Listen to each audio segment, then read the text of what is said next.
Good morning, 7 East. And what a coincidence today's episode number is. It is episode 52 of Free Lepre Radio, and it also happens to be the second to last day of school. We're on the air, and even though we have finished the new content for social studies, I wanted to give you a preview of what to expect. So, as always, first thing we do today on this Thursday is our daily countdown. I cannot wait till that countdown hits 1 and 0. And then we're going to preview 8th grade social studies for you to give you an idea of what to expect next year. So first things first, on Thursday, which is today, you have this preview of 8th grade, episode 52, and we're doing a 7 East team-wide Google Meet and quizzes. Something fun for you as we wind down the school year. All of your 7 East teachers will be in the Google Meet, which means I'm not having my 12:30 Google Meet.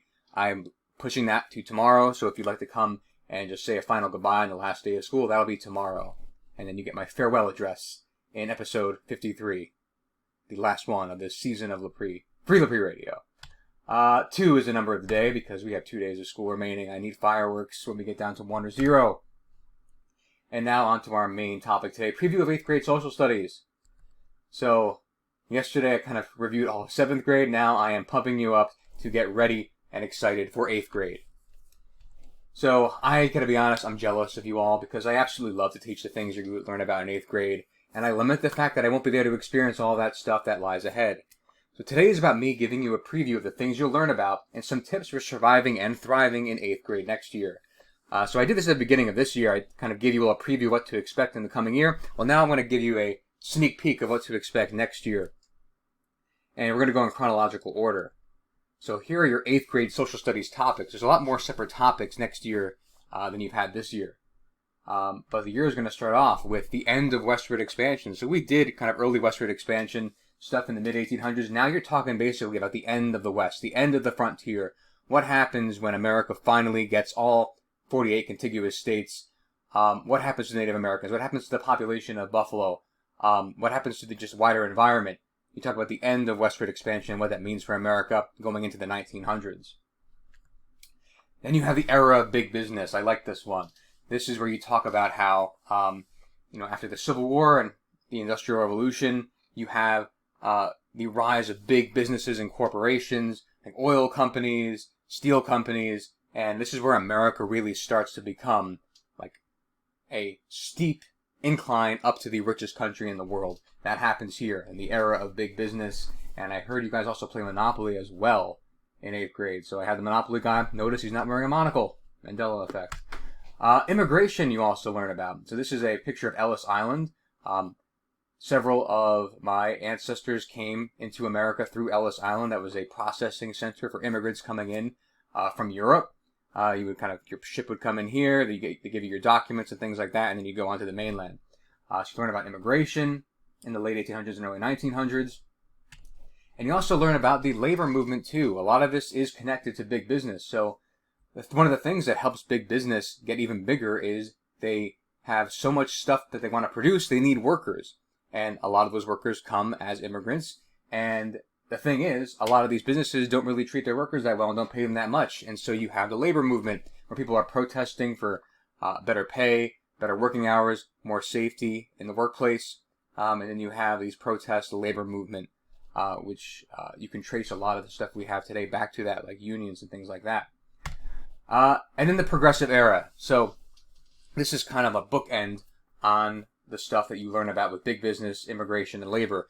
Eventually, things kind of get so bad. Well, when you think about it, a lot of cities become very polluted. People are living in really bad conditions. And finally, the government says, we need to step in and we need to actually improve the situation. And that's the progressive era. You have progressive presidents like Teddy Roosevelt, pictured here, who are going to try to use the government to try to fix a lot of the problems that came out of the era of big business. And one of the things you get in the progressive era is outlawing child labor. So it's a good thing that we don't have 6-year-olds in factories shoving their hands into dangerous machines. And you can thank the progressive era for that, where they try to make the country better, make it safer, make it cleaner, make society better. And then you learn about that in the progressive era. And that kind of seems to be almost like a high point at this point in the school year, because after that, things get a little violent. And you guys talk about overseas expansion and imperialism. So if you ever wondered how America got Hawaii or took control of the Philippines at one point and even had control of Cuba and Puerto Rico. This is the unit where you find all of that out. So after westward expansion on the continent, America expands overseas as well.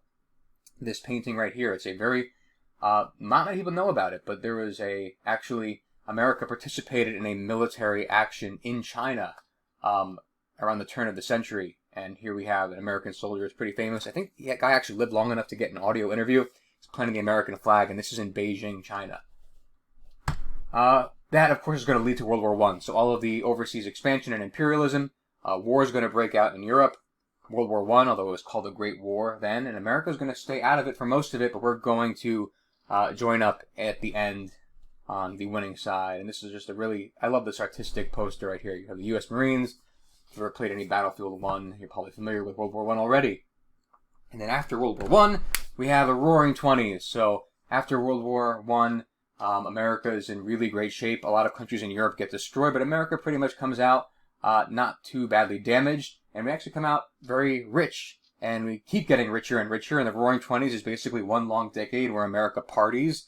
And everyone's having a good time. You have like the movie industry, fancy cars. Think of The Great Gatsby, if you know that book or the movie, you might know. But eventually, the party ends. And then you learn about the Great Depression. So when the party ends, all the wealth kind of disappears. The stock market crashes. People are jobless. And then you have the Great Depression and the government's efforts in the New Deal to try to get America out of that depression. But ultimately, what's going to get us out of the depression is another war, unfortunately, and that is World War II. So you'll probably learn about this more towards the spring of next year. But World War II, America has a much larger role in World War II than World War I. Very exciting unit. I'm sure many of you have some relatives who had served. My grandfather fought in World War II. And then World War II is going to lead you into two units that kind of go simultaneously. One of them is the Cold War. So as soon as World War II ends, pretty much, we have the Cold War. Nuclear weapons are now a thing in the world at this point, and you have America and Russia, or the United States and Soviet Union to be exact, in a conflict that's going to span several decades. Never fighting directly in a war, but always fighting in other countries that they call proxy wars. But that's what happens overseas. What happens at home is this. Civil rights movement, you talk about it. It's pretty much where you end the year. So think of all the things you know about Martin Luther King Jr., and all the protests, boycotts, sit-ins, all the different types of things that were done to gain civil rights. And when you think about it in terms of ending this year, it's very much a response to the work that was not finished in Reconstruction. A lot of civil rights are not protected even after Reconstruction, and the civil rights movement is a way to push that ball forward and finally hoping to achieve equality under the law. So those are your 8th grade topics. And now here are my top 5 tips for doing well in 8th grade. So number 1, make a habit out of staying after school. It helps to keep the work manageable. You have a lot more work in 8th grade. No one should be telling you otherwise. It's a lot more work. They're trying to prepare you for high school. You're going to find yourself easily and quickly overwhelmed if you kind of let work slide. Make a habit out of staying after school, even if you're someone who has not stayed after much in the past. It'll help you have less homework at home. It'll help you understand the stuff. And it will help you make sure that you don't feel overstressed by all the work. 2, this is social studies specific. Get comfortable with happy sheets. I've told you all year. I feel like no one's ever believed me. But yes, you do a lot more in 8th grade. So get used to happy sheets. There's a reason why one of the final assignments was a disguised happy sheet. I want you to be prepared for that and have that thinking that you do for happy sheets still in mind when 8th grade comes.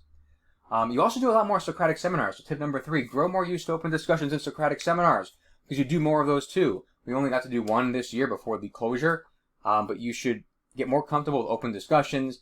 And if you're more on the quiet side, kind of just think of ways how you can kind of feel more comfortable about sharing your opinion, because you do a lot more Socratic seminars in 8th grade.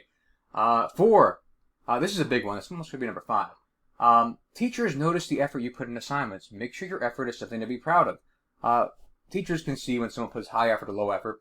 Your 8th grade teachers, they're going to want to see high effort. If you're giving your best and you're doing everything you should, they're going to help you to succeed as well. It's going to make your life easier. It's going to make their life easier, and it's going to lead to a much better experience. Give the effort. It's going to make everything a much better year.